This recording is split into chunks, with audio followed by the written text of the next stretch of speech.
નમસ્કાર, આપનું સ્વાગત છે. અચ્છા, ક્યારે એવું વિચાર્યું છે કે કેલેન્ડરની કોઈ પણ સામાન્ય તારીખ એ પોતાનામાં કેટલો મોટો ઇતિહાસ સમાવીને બેઠી હોય છે? આજે આપણે એવી જ એક તારીખ 28 જાન્યુઆરીની વાત કરવાના છીએ. ચાલો, આ દિવસને એક બારી બનાવીને ઇતિહાસના કેટલાક રોચક અને મહત્વપૂર્ણ પાના ઉથલાવીએ. તો આજના આપણા આ પ્રવાસમાં શું શું છે? સૌથી પહેલાં આપણે ઇતિહાસમાં આ દિવસનું મહત્વ સમજીશું. પછી ભારતના ઇતિહાસમાં બનેલી બે મોટી ઘટનાઓ પર નજર કરીશું. ત્યારબાદ દુનિયાને બદલી નાખનાર એક શોધની વાત કરીશું. અને હા, એક દુઃખદ યાદને પણ વાગોડીશું. અને છેલ્લે આ દિવસ આપણને શું શીખવી જાય છે એ પણ જોઈશું. ચાલો, શરૂ કરીએ. સામાન્ય રીતે આપણી ઇતિહાસને ફક્ત તારીખો અને વર્ષોના સરવાળા તરીકે જોઈએ છે નહીં? પણ હકીકતમાં એવું નથી. ઇતિહાસ તો લોકો, દેશો અને મોટા મોટા વિચારોની વાર્તાઓનો એક અદ્ભુત સંગમ છે. અને ક્યારેક તો એવું બને કે આ બધી જ વાર્તાઓ એક જ તારીખે આવીને એવી રીતે જોડાય કે આપણે નવાઈ પામી જઈએ. આજે આપણે બસ એ જ જોવાના છે. તો ચાલો આપણે સૌથી પહેલાં આપણા દેશ ભારતની વાત કરીએ. જોઈએ કે 28 જાન્યુઆરીની આ તારીખ ભારતના ઇતિહાસમાં કેવી રીતે અને ક્યાં ક્યાં વણાયેલી છે. અહીં જુઓ, એક જ તારીખે પણ લગભગ 85 વર્ષના ગાળામાં બે કેટલી મોટી ઘટનાઓ બની. એક તરફ 1865માં ભારતના એક મહાન સ્વાતંત્ર્ય સેનાની લાલા લજપતરાયનો જન્મ થયો અને બીજી તરફ 1950માં આઝાદ ભારતના લોકતંત્રનો સૌથી મજબૂત સ્તંભ એટલે કે આપણી સુપ્રીમ કોર્ટની સ્થાપના થઈ. શું જોડાણ છે નહીં? લાલા લજપતરાય, એમને પંજાબ કેસરી તરીકે પણ ઓળખવામાં આવે છે, એટલે કે પંજાબના સિંહ. તેઓ આપણા સ્વાતંત્ર્ય સંગ્રામના એક એવા મજબૂત નેતા હતા જેમનું નામ સુવર્ણ અક્ષરે લખાયેલું છે. એમનું આખું જીવન દેશ માટે સમર્પણ અને બલિદાનની એક જીવતી જાગતી મિસાલ છે, જેમાંથી આજે પણ આપણે ઘણું શીખી શકીએ છીએ. અને પછી આવ્યું વર્ષ 1950. આપણો દેશ આઝાદ થઈ ચૂક્યો હતો, આપણું બંધારણ બની ગયું હતું. પણ એ બંધારણનું રક્ષણ કોણ કરશે? સૌને સમાન ન્યાય મળે એ કોણ જોશે? બસ આ જ કામ માટે 28 જાન્યુઆરી 1950ના રોજ ભારતની સર્વોચ્ચ અદાલતની સ્થાપના થઈ. એ દિવસથી લઈને આજ સુધી આ સંસ્થા આપણા બંધારણ અને આપણા અધિકારોની રક્ષક બનીને ઊભી છે. સારું, તો આ તો થઈ આપણા દેશના ગૌરવની વાત. હવે ચાલો થોડા અલગ વિષય પર જઈએ. એક એવી શોધ જેણે દુનિયાભરના બાળકોના બાળપણને રંગીન બનાવી દીધું. એક નાનકડી ઈંટ જેણે કલ્પનાની આખી દુનિયા બદલી નાખી. હવે આગળની વાત સમજતા પહેલાં એક શબ્દને સમજી લઈએ: પેટન્ટ. પેટન્ટ એટલે શું?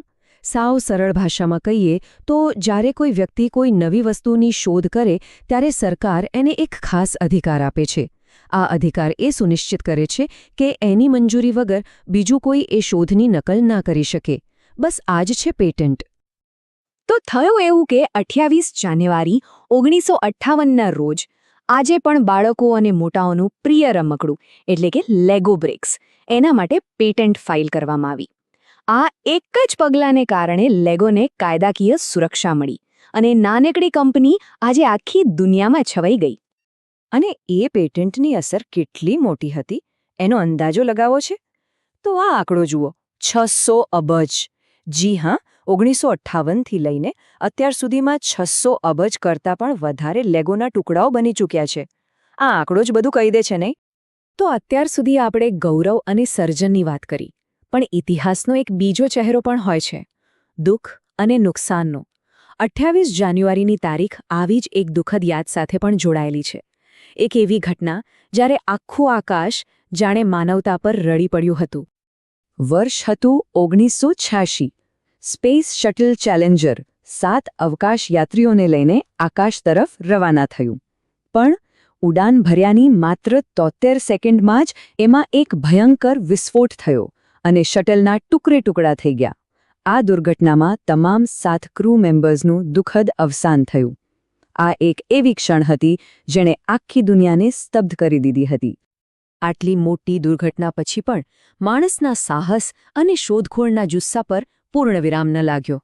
એ સમયે અમેરિકાના રાષ્ટ્રપતિ રોનાલ્ડ રીગને કહ્યું હતું, અને એમના શબ્દો આજે પણ એટલા જ પ્રેરણાદાયક છે: ભવિષ્ય ડરપોક લોકો માટે નથી, તે બહાદુરો માટે છે. આ વાક્ય એ જ બતાવે છે કે ગમે તેટલા પડકારો આવે, માનવતા આગળ વધતી જ રહે છે.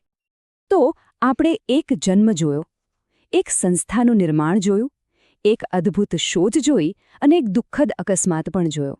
હવે સવાલ એ છે કે આ બધી અલગ અલગ ઘટનાઓ, આ 28 જાન્યુઆરીનો વારસો આપણને શું શીખવી જાય છે?